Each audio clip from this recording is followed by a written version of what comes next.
A young man went to the bank to withdraw some cash. To his shock, he realized that although he had only asked for 10,000 yuan, the bank teller had handed him 100,000 yuan instead. Not wanting the employee to get into trouble, he immediately returned to the same counter to give back the extra 90,000 yuan. But to his surprise, the teller was playing games during work hours. When she heard the young man say the bank had given him too much money, not only did she refuse to believe him, she stood up and started lecturing him about bank policy. I already made this very clear, she said. Once you leave the counter, we're not responsible. Now get lost. She even told security to kick him out. Hearing this, the young man didn't walk away. Instead, he calmly told her again that she really had given him 90,000 yuan too much, and that money that wasn't his didn't feel right to keep. He asked her to follow procedure and take it back properly. Unexpectedly, the overly self-confident teller misunderstood his intentions. She assumed he was just making up an excuse to flirt with her. She smugly claimed that the bank's withdrawal system was fully automated and that the chance of an error was basically zero. Then she told him to stop bothering her and let her get back to her game. Seeing her attitude, the young man said nothing more. He turned around and left the bank, planning to wait until the bank contacted him so he could return the money later.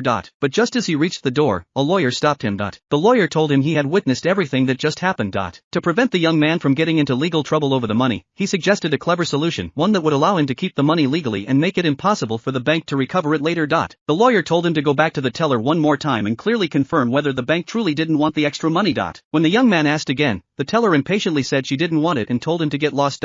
Seeing that she was absolutely determined not to take the money back, the young man stopped arguing. Instead, he pulled out an agreement.